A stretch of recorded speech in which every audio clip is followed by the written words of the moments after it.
जिसको आप चाहते हो कि उसकी लाइफ भी मेरी जैसी हो, जिसको भी, वो कोई भी हो सकता है, आपका अच्छा फ्रेंड हो सकता है, आपका पड़ोसी हो सकता है, आपका रिश्तेदार हो सकता है, जिसको आप दिल से प्यार करते हो, उन दो को लाना है। आएगा नहीं, लाना पड़ेगा। आप पहले टाइम स्कूल गए थे, फर्स्ट टाइम याद करो, बिल्कुल फर्स्ट टाइम, पहली बार आपको स्कूल ले जाने की तैयारी थी, कितना खुश थे आप, वाह यार स्कूल जाना है आज, रोते थे, छिप गए। मम्मी ने कहा बेटा तेरे पापा जिद्दी है, मानेंगे नहीं। अरे मम्मी आज बचा दो, आज छिपा दो मेरे को। बोले ढूंढ लेंगे, वो बहुत तेज है। आप रोए भी, रहम नहीं आया पापा को, पकड़ लिया, खूब रोते गए। आप देखना जब बच्चे को स्कूल ले जाते, कई सीन मिलते हैं रोड के किनारे, लेट जाता है बच्चा, लेट, उठाओ तो वजन बढ़ जाता है, उठता नहीं, क्या हो गया, फिर घसीटते हैं और वो कहता है पैर छिल गया, पर वो छिलने का चिंता ही नहीं, पिता को खींच रहा है, वो और रोता है और एक आध बार हाथ छुड़ा के भाग भी जाता है, फिर भी ये दौड़ के पकड़ लेता है इधर। वो कहता है पापा प्लीज नहीं चलना। अरे पापा, जाके स्कूल में उस टीचर को देता है, हाथ में हाथ, छोड़ मत देना, बहुत तेज है, भाग जाता है। उस समय उस बच्चे से पूछना तेरा दुश्मन कौन है, क्या लगता है? वो बताएगा नहीं, उसे पिटाई का डर है, पर वो अंदर अंदर सोचता है इससे बड़ा दुश्मन मेरा कोई नहीं है। लेकिन जब वो बच्चा आईएएस ऑफिसर बनता है और पूरा डिस्ट्रिक्ट इकट्ठा होता है, तब उसको पूछा जाता है आईएएस बनने का श्रेय किसको देना चाहते हो? तो वो कहता है मैं एक अपना नाम अनाउंसमेंट करता हूं, और वो अपने पिता को उस स्टेज पे बुलाता है, उसको जो वो मेडल मिलता है वो उनके गले में पहना देता है, अपने हार फूल उनके चरणों में रख देता है और बोलता है अगर ये पहले दिन मेरे साथ जबरदस्ती नहीं करते, आज मैं आईएएस ऑफिसर नहीं बनता। आप भी जिन लोगों को लाओगे आएंगे नहीं, लेकिन जिस दिन वो आने के बाद टेक्निकल अचीवर बनेंगे, वो अपना हार आपके गले में डाल देंगे कि अगर आप उस मीटिंग में लाने को मेरा जबरदस्ती नहीं करते तो आज मैं इस जगह नहीं होता। तो ला सकते हैं। तीसरा, रॉयल्टी लेना है तो ये कॉपी मारने का बिजनेस है। यू नो कॉपी, कितने लोग कॉपी मार सकते हैं? कॉपी समझते हैं? नकल, दुनिया का सबसे आसान काम नकल करना, सबसे आसान। राजेश जी आप तो टीचिंग में, मैं इसलिए आसान मानता हूं, जो लड़का पूरे साल मेहनत करता है उसको 365 दिन मेहनत करनी पड़ती है, और नकल वाले को एक दिन मेहनत करनी पड़ती है। ना मोहन जी आप भी टीचिंग में, खाली यही बनाना है ना, कहां रख के ले जाना है। क्योंकि मेरे को याद है जब मैं इस बिजनेस में आया तो हमारे जो इस बिजनेस के गुरु है कोठारी सर, जब मैं उनसे मिला, राजेश जी मेरे को टाइम का बता देना। हाँ है 5-10 मिनट इजाजत? पीछे वालों, हम मेन टॉपिक पे जा रहे हैं। तो मेरे को कोठारी सर ने पूछा कहां तक पढ़े हो? तो हम थोड़ा घबरा गए। मैंने कहा शायद इस बिजनेस में पढ़े लिखे की जरूरत होती हो, स्कूल गए हो? मैंने कहा सर बहुत समय गए, क्योंकि हमने तो टाइम पीरियड जोड़ा, एक क्लास 2-2 साल, 10th 4 साल। तो फिर उनको डाउट हुआ यार आदमी ज्यादा पढ़ा है। तो मेरे से बोलते नकल मार सकते हो? नकल? हमने कहा सर इसमें हम एक्सपर्ट हैं, हम जहां तक भी पढ़े इसी के ही सहारे पढ़े हैं। वो बड़े खुश हुए, बोले फिर इस बिजनेस में तुम्हें इस पिन तक लाने में कोई रोक नहीं सकता। मैंने कहा क्यों? बोले ये बिजनेस ही नकल का है, इसमें अपना दिमाग लगाना ही नहीं, अपलाइन जो बोलता है उसका नकल करते जाओ। और मैं आपको बताऊं, जो मैं आपसे बात करता हूं ये मेरा कुछ अपना नहीं है, बस 17 साल से अपने गुरुओं का टीपता हूं, आके आपको टिपा देता हूं। आसान काम है, कर सकते हैं, लेकिन ध्यान रखना नकल को भी अकल चाहिए। नकल है तो आसान, पर थोड़ा सा अकल। अकल क्या? जब भी किसी की मीटिंग में जाओ हमेशा अपना डायरी पेन साथ ले जाओ, जो कुछ भी अच्छा लगे उसको नोट कर लो। कोई आपसे जब प्रश्न करेगा आप तुरंत देख के उसका जवाब दे सकते हो, ये अकल है। लेकिन आप सोचो खाली मीटिंगें सुनते रहो और सब सुनते सुनते सब याद हो जाएगा, तो ये सारी चीज याद नहीं रखता। अगर आपने खाली नकल की तो फंस जाओगे, लेकिन अकल के साथ नकल की तो ये पीना जाएगी।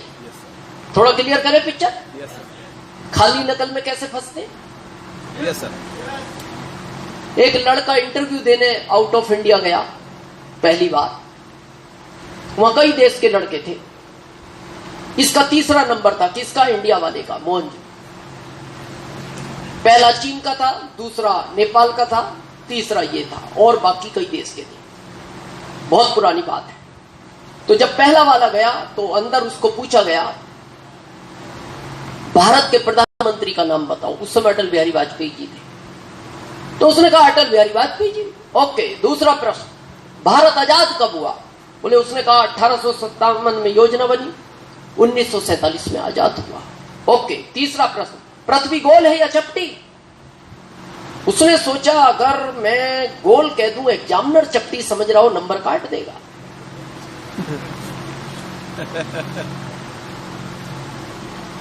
और अगर मैं चपटी कह दूं ये गोल समझ रहा है तो काट देगा। उसने कहा सर इसके ऊपर रिसर्च चल रहा है, रिजल्ट आना बाकी है। बाहर आया तो भारत वाले ने पकड़ लिया। बोले क्या पूछा? बोले 3 प्रश्न पूछे। क्या? भारत के प्रधानमंत्री का नाम। बोले तुमने क्या कहा? बोले अटल बिहारी वाजपेयी। दूसरा क्या पूछा? भारत आजाद कब हुआ? बोले तुमने क्या कहा? 1857 में योजना बनी, 1947 में आजाद हो गया। तीसरा क्या पूछा? पृथ्वी गोल है या चपटी? बोले तुमने क्या कहा? बोले मैंने कहा रिसर्च चल रहा है, रिजल्ट आना बाकी है। तो भारत वाले ने उसकी पीठ थपथपाई, जा तेरा भी नंबर पक्का और अपना भी पक्का। क्योंकि इसको लगा नकल ही तो मारना है, यही 3 प्रश्न है, यही उत्तर देना। अब दूसरा गया नेपाल का, उसको भी यही 3 प्रश्न पूछे गए, उसने भी यही 3 उत्तर दिए। जब वो बाहर निकला, क्योंकि अब नंबर इसका था, फिर उसको पकड़ा। क्या पूछा? बोले वही 3 प्रश्न। तूने क्या उत्तर दिया? वही उत्तर। तो भारत वाले ने कहा जा तेरा भी नंबर पक्का और अपना कोई अब रोक नहीं सकता, क्योंकि इसने मन में फिट कर लिया। जैसे ही अंदर घुसा तो पहला एग्जामिनर चाय पीने चला गया, उसकी जगह दूसरा बैठ गया। जैसे ही अंदर पहुंचा इसको पूछा तुम्हारा नाम? अटल बिहारी वाजपेयी।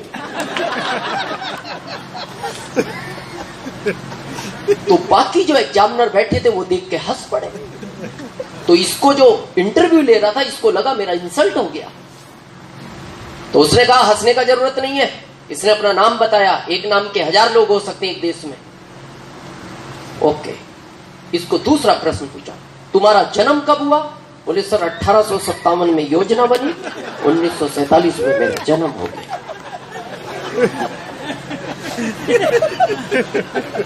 जैसे आप हंसे वो एग्जामिनर हंसे। एक एग्जामिनर इशारा करके बोलता है यार बहुत लंबा प्रोसेस है, योजना 57 की। तो उस एग्जामिनर को क्या लगा यार मेरा बहुत इंसल्ट हो गया। तो उसे गुस्सा आ गया। उसके सामने मेज पड़ा था, मेज पे हाथ मार के बोलता अरे पागल तू है या मैं? उसने कहा सर रिसर्च चल रहा है, इसके ऊपर रिजल्ट आना बाकी है। तो ये बिजनेस तो नकल का ही है, पर अकल चाहिए, अकल के साथ। इसलिए जिसकी भी मीटिंग में जाओ हमेशा डायरी पेन साथ लाओ, फिर आपका रॉयल्टी फाइनल है।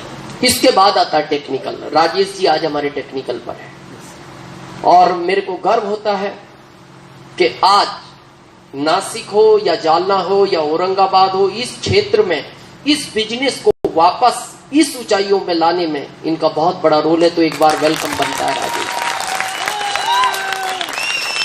तो चाहते हैं आप टेक्निकल? मैं बताऊं कैसी लाइफ होती है? यस। इसीलिए अभी सरोज ने कहा था, मैं कहना चाहूंगा अगर आपको टेक्निकल बनना है तो कभी भी मीटिंग में अकेले ना आए, हमेशा पत्नी को साथ लाएं। जैसा कहा था अभी सरोज ने, महिला के सपने पुरुष से बहुत बड़े होते हैं। जहां एक पुरुष सपने देखना बंद करता है वहां से महिला सपने देखना शुरू करती है। डाउट हो तो आप इसको चेक कर सकते हैं। कितने लोग अपना जीन्स और टी शर्ट वगैरह खरीदते हैं मार्केट से? हाथ खड़ा करें प्लीज। सभी लोग। आपको 5 ड्रेस लेना हो, दुकानदार कितना दिखाए जो 5 ले आओगे? 10-12। पता लग जाए कितना बड़ा ड्रीम है आदमी का। जितना आप ड्रेस देखते हो इतना ये दुकान देखती है। अब बताओ ड्रीम किसका बड़ा है? महिला का बहुत बड़ा ड्रीम होता है। एक महिला चाहती है जिस जगह वो रहती है उस कॉलोनी की कार सबसे बड़ी उनके घर हो, जिस जगह वो रहती है उस कॉलोनी का सबसे बड़ा घर हमारा हो, जिस कॉलोनी में रहती है उस कॉलोनी के सबसे अच्छे स्कूल में हमारे बच्चे पढ़े। एक महिला का सपना होता है। कभी पूछना तो सही, पर आपने पूछा नहीं। क्यों? लॉजिक है, सैलरी है 50,000 और आप कभी एक्साइटमेंट में पूछ लो नहीं दिला पाए तो भी तो इंसल्ट है। कभी आप आज जाके मीटिंग सुन के कहो आज तो पूछ ही लेते हैं, पर जाके कहो बोल क्या सपना है तेरा? वो कहते BMW कार ले आओ, टायर नहीं आते 50,000 में BMW के।